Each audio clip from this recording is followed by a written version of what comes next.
Sultan Muhammad Al-Fatih atau yang lebih dikenal dengan nama Mehmed II adalah seorang sultan yang terkenal dari Kesultanan Turki Utsmani atau yang lebih dikenal dengan Turki Ottoman.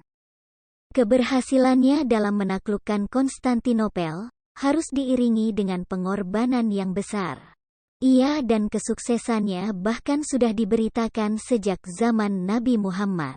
Sesuai tradisi Utsmani, Mehmed II yang seorang Shahzad, pangeran yang menjadi putra mahkota, diperintahkan untuk memerintah Amasya pada usia 11 tahun.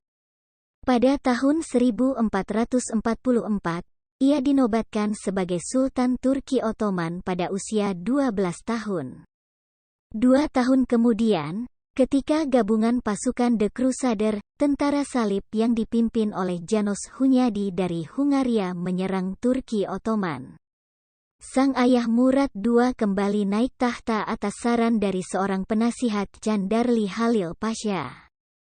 Al-Fatih resmi menjadi Sultan ke-7 Turki Ottoman pada usia 19 tahun. Ia naik tahta untuk kedua kalinya pada tahun 1451 menggantikan sang ayah yang wafat. Setelah menjadi sultan, salah satu keinginan terbesarnya adalah menaklukkan Konstantinopel.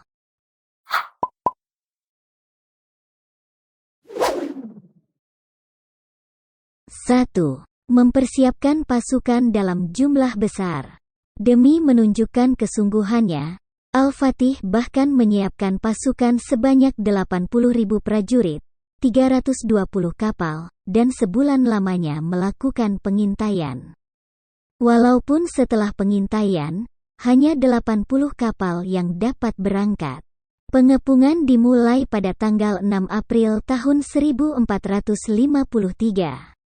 Al-Fatih dan pasukannya berusaha untuk menembus benteng Theodosian, benteng yang menjadi kebanggaan Kekaisaran Bizantium saat itu. Di mana mereka memulainya dari pintu Selat Bosforus melewati perairan Mahmara untuk sampai di pelabuhan laut Golden Horn, Tanduk Emas.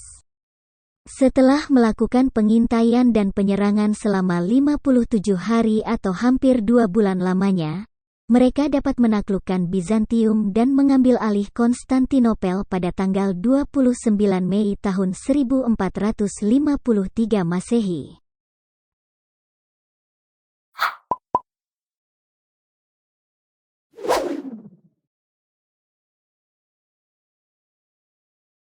Dua, penyerangan bawah tanah.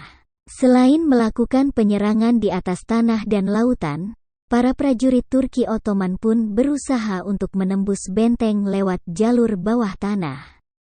Al-Fatih memerintahkan para penambang untuk menggali jalur panjang bawah tanah guna menghancurkan pondasi benteng berlapis milik Bizantium.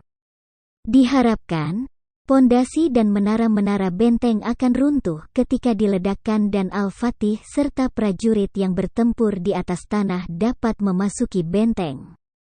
Tapi taktik tersebut tidak berhasil, karena pihak tentara Bizantium mengetahuinya terlebih dahulu sebelum para penambang sampai ke batas benteng.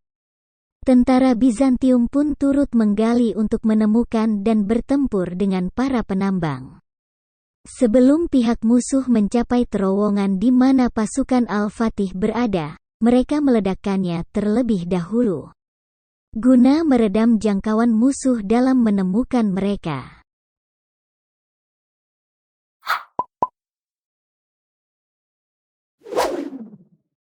Tiga, pengangkutan kapal di daratan.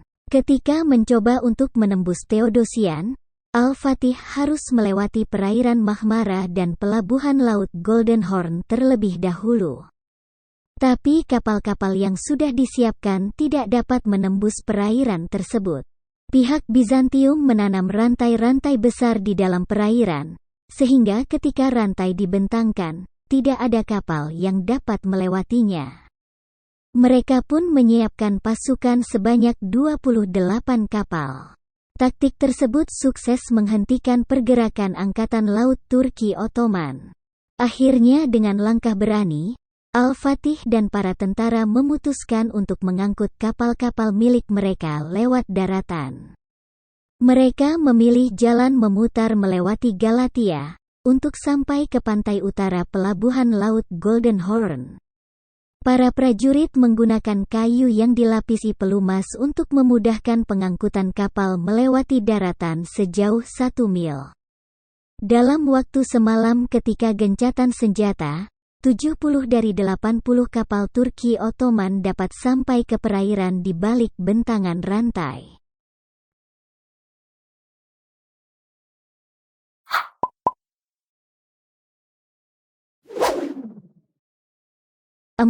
Meriam paling fenomenal pada masanya. Al-Fatih sudah mengetahui jika pihak Bizantium memiliki persenjataan yang lengkap dan mumpuni. Selain pasukan kavaleri yang banyak, Kaisar Bizantium yaitu Konstantin ke-11 pun memiliki senjata katapel perang dan panah berapi. Api tersebut adalah api Yunani, yang bahkan tetap bisa menyala walaupun di air. Baik katapel maupun panah berapi tersebut akan langsung membakar apa dan siapa saja yang ia kenai. Untuk itu, Sultan muda tersebut mengutus seorang arsitek Hongaria, Munir Ali Orban untuk membuat sebuah meriam yang menjadi meriam paling fenomenal di zamannya. Sahih Topu Konun Basilik Dardaneles Gun, meriam sepanjang 8 meter dengan berat 16,8 ton, dan berdiameter 750 mm. Meriam raksasa tersebut dapat menembakkan peluru seberat hampir 300 sampai 1.600 kg dengan jangkauan jarak 2 km. Pada tahun 1866, ia menjadi koleksi kebanggaan Royal Armouries, setelah Sultan ke-35 Turki Ottoman Abdul Aziz memberikannya pada Ratu Victoria. Saat ini, meriam tersebut disimpan di Museum Fort Nelson, Hampshire di Portsmouth, Inggris.